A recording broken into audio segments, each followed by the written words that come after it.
बिस्मिल्लाहिर्रहमानिर्रहीम, अस्सलाम वालेकुम नाज़रीन। आप यूट्यूब चैनल देख रहे हैं। मैं इमरान खान हूँ। पाकिस्तान पीपल्स पार्टी ने ये मुखालफत की थी कि जो सेहत कार्ड है उस पर वो कहते हैं हम राज़ी नहीं हैं, और उन्होंने सिंध में सेहत कार्ड बांटने से इनकार कर दिया था। हत्ता कि उन्होंने ये कहा कि इमरान खान साहब की हुकूमत की ये पॉलिसी बिल्कुल गलत है। उन्होंने ये कहा कि ये कोई तरीका नहीं है लोगों को सेहत की सहूलियत देने का।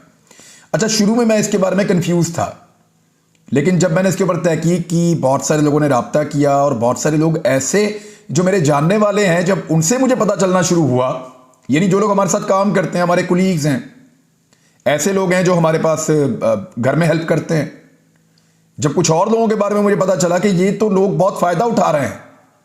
यानी मेरे आसपास ऐसे दर्जन के करीब लोग हैं जिन्होंने महंगा इलाज करवाया है सेहत कार्ड से। वो गए, जाके उन्होंने इलाज करवा लिया, और अब तो सैकड़ों मिसालें ऐसी सामने आ रही हैं, बहुत सारे शहरों से आ रही हैं कि लोग गए और जाके उन्होंने अपना इलाज करवा लिया, और प्राइवेट अस्पतालों से करवाया। वो जो इलाज महंगा, जो लाखों रुपए में होता था, वो इलाज उन्होंने मुफ्त करवा लिया। तो देखें आप सहूलत कैसी है जो हुकूमत ने आम आदमी को फराहम कर दी है। और ये क्यों करना पड़ा, जरा इसके ऊपर कभी गौर किया आपने? ये आपको चक्कर देंगी सारी हुकूमतें कि जनाब ये पैसे सेहत के निज़ाम पर लगने चाहिए थे, ये पैसे एक ऐसी इंश्योरेंस पॉलिसी पे क्यों लगाए जा रहे हैं कि हर आदमी को मुफ्त इलाज देंगे, बल्कि हुकूमत को यह करना चाहिए था कि इन्हीं पैसों को सेहत के निज़ाम को बेहतर करने के ऊपर लगा देते। तो तुम्हारे पास था ना ये मुल्क पिछले 40-50 साल से, लगा देते। पीपल्स पार्टी ने यहां पे 3 दफा हुकूमत की, यही पैसा सेहत के निज़ाम के ऊपर लगा देते। मुस्लिम लीग नून ने 3 दफा हुकूमत की, यही पैसा सेहत के निज़ाम के ऊपर लगा देते। यहां काफ लीग ने हुकूमत की, मुशर्रफ साहब ने हुकूमत की, यही पैसा सेहत के निज़ाम के ऊपर लगा देते। अगर सेहत के निज़ाम के ऊपर यही पैसा लगाया होता ना, तो आज नवाज शरीफ साहब को अपने इलाज के लिए पाकिस्तान से बाहर नहीं जाना पड़ता। आज दोनों पाकिस्तान के जो बड़े सियासी खानदान हैं, उनके अस्पताल और उनके डॉक्टर पाकिस्तान से बाहर नहीं होते। छोटी छोटी सर्जरियों के लिए पाकिस्तान से बाहर जाने के लिए जो है इजाजतें ना मांगते फिर रहे होते। शहबाज शरीफ साहब और उनका पूरा खानदान बच्चे पैदा करने के लिए, इनकी औरतें पाकिस्तान से बाहर जाती हैं, वहां बच्चा पैदा करती हैं ताकि उसको नेशनैलिटी भी उस मुल्क की मिले, और वहां पे जो है वो इनको इलाज भी अच्छा मिले। अगर ये सेहत के पैसे यहां पाकिस्तान पे लगाए होते इन्होंने पिछले 40-50 साल में, तो आज इमरान खान को एक ऐसी पॉलिसी कभी ना लेनी पड़ती जिस पॉलिसी के बाद गरीब आदमी जाके महंगे अस्पतालों के अंदर इलाज करवा रहा है और वो महंगा पड़ता है। देखिए सबसे आसान हल क्या है इस वक्त? आपके पास कितना पैसा, आप सारा पैसा उठा के अस्पतालों पे लगाएं। सरकारी अस्पतालों का निजाम ही बर्बाद है। सरकारी डॉक्टर्स जो हैं वो बहुत सारे ऐसे हैं जो बहुत अच्छा काम करते हैं। मैं डॉक्टर्स की हमेशा बड़ी इज्जत करता हूं, वो बहुत मुश्किल हालात में काम कर रहे हैं, लेकिन उनको अस्पतालों में मिलता क्या है? उनकी एडमिनिस्ट्रेशन उनको देती क्या है? वो किस तरीके से अपना काम चला रहे हैं? कौन सी मशीनें हैं वहां पे? कौन सा इंफ्रास्ट्रक्चर है वहां पे? हालांकि सरकारी अस्पतालों के अंदर आज भी इलाज बहुत शानदार होता है, बड़े तजुर्बाकार डॉक्टर होते हैं, लेकिन प्राइवेट अस्पतालों के अंदर भी डॉक्टर जाते हैं और जाकर काम करते हैं, और वहां पे सहूलियत ज्यादा होती हैं, सफाई ज्यादा होती है, इंतजाम ज्यादा बेहतर होते हैं। तो गरीब आदमी जिन अस्पतालों के अंदर जाने का सोच नहीं सकता था, इमरान खान ने उन सारों को एक एक लाइसेंस जारी कर दिया है, सब्ज और लाल रंग का, कि ये लाइसेंस है तुम लोगों का, जिस अस्पताल में दिल करता घुस जाओ। मैं गरीबों के अस्पताल तो ठीक नहीं कर सकता, इन्होंने 50 साल में नहीं ठीक किए, मैं 3-4 साल 5 साल में गरीबों के अस्पताल ठीक नहीं कर सकता, लेकिन गरीबों को उन अस्पतालों में भेज सकता हूं जो अमीरों के लिए बने। आसान हल निकाला उसने। यानी अगर इमरान खान साहब इन अस्पतालों को ठीक करने लगे ना, सरकारी अस्पतालों को नए बनाने लगे, तो उनको 20 साल और लग जाएंगे, क्योंकि 50 साल का गंद को 10 साल में 5 साल में साफ नहीं होगा। कम से कम 10 साल तो लगेंगे नए अस्पताल बनाने में, डेवलप करने में, जिद्दत लाने में, फैसिलिटीज को ज्यादा करने में। तो 10 साल तक गरीब आदमी इंतजार करता रहेगा। तो सबसे अच्छा हल यह था कि गरीब को उन अस्पतालों में घुसा दो, उसको लाइसेंस दे दो कि जाओ जाके इन अस्पतालों से इलाज कराओ जिनका तुम कभी सोच भी नहीं सकते। जिसने कभी एसी की हवा भी नहीं ली होती ना, वो गरीब भी अपना कार्ड पकड़ता है, सीधा अस्पताल में जाता है, जाके कार्ड जमा करवाता है, बेड पे लेटता है, अपना इलाज करवाता है। ये है नया पाकिस्तान, इसको कहते हैं तब्दीली।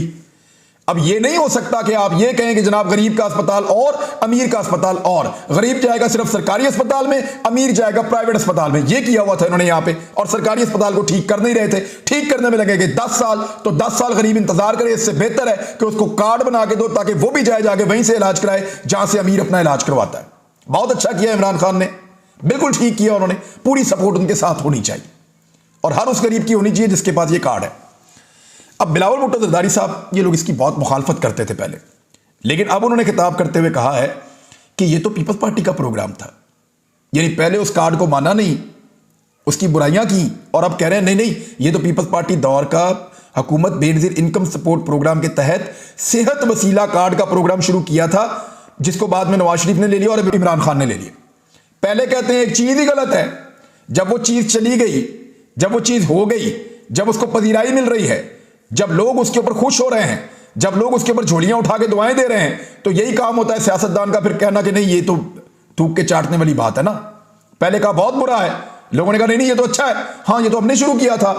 अब ये कर रहे हैं बिलावल भुट्टो जरदारी साहब। तो अच्छी बात यह है कि पाकिस्तान पीपल्स पार्टी ने यह भी फैसला किया है कि कराची के शहरियों को भी सेहत कार्ड का इजरा किया जाएगा। वफाकी हुकूमत ने इसके ऊपर जो है वो गौर शुरू कर दिया है, और इसके ऊपर तकरीबन फैसला हो चुका है कि वफाकी वज़ारत इत्तलात के मुताबिक कराची के तमाम मुस्तकिल रहायशियों को सिर्फ 16 अरब रुपए सालाना में सेहत कार्ड फराहम किए जा सकते हैं। वजारत सेहत का कहना है कि अगर सिंध हुकूमत ने इस प्रोग्राम में शमूलियत इख्तियार ना की तो वफाक अपना किरदार खुद अदा करेगा। नहीं करते सिंध हुकूमत वाले तो ना करें। मेरे ख्याल में वफाक को इसके अंदर काला रंग डाल दें, मेरे ख्याल में पीपल्स पार्टी बड़ी खुश हो जाएगी। लाल और सब्ज रंग है, काला डाल दें। और पीएमएल एतराज करती है कि किसी के बाप के पैसे हैं जो ये रंग लगाया हुआ है। नवाज शरीफ का हर कार्ड के ऊपर अपना मुंह लगा होता था, इमरान खान ने तो अपना मुंह नहीं लगाया इसके ऊपर। शहबाज शरीफ का मुंह एक तरफ लगा होता था, नवाज शरीफ का मुंह एक तरफ लगा होता था, और कार्ड होता था सरकारी। याद नहीं है आपको? हर प्रोग्राम में मेरे पास एक दफा वो थैले आए आटे वाले, वो मेरे पास कैसे आए, वो एक्चुअली हुआ ये कि हम एक प्रेस कॉन्फ्रेंस में गए, वहां पे उन्होंने हमें दिखाए बहुत सारे, हम उसकी फुटेज बना रहे थे, तो मैंने वहां पे शोर मचा दिया। मैंने कहा जी ये थैले आप सारे दे रहे हैं सैलाब जदगान को, मदद है सरकारी, इसके ऊपर नवाज शरीफ साहब का मुंह क्यों बना हुआ और शहबाज शरीफ साहब का मुंह क्यों बना हुआ? उन्होंने कहा जी उनकी हुकूमत है, उनका मुंह नहीं बनाएंगे तो किसका बनाएंगे? तो आप करें तो हलाल है, कोई और सिर्फ उसके ऊपर रंग लगा दे तो वो हराम है। उसके ऊपर सफेद रंग लगा दें खाली ताकि पीएमएलएन का हो जाए, या उसमें काला रंग डाल दें ताकि पीपल्स पार्टी का हो जाए, तो फिर आप राजी हैं। तो मेरे ख्याल में अगर काला रंग डाल देंगे तो पीपल्स पार्टी पूरे सिंध में करवा लेगी, सिर्फ और बेनजीर भुट्टो साहब की तस्वीर लगा दें तो वो पूरे सिंध में करवा लेगी। और हालत सिंध की यह है कि इस वक्त उनका कोरोना टेस्ट तक मशकूक हो गया है। यानी एक इंक्वायरी हुई है वहां पे Liaquat university of medical and health sciences के मामले पे।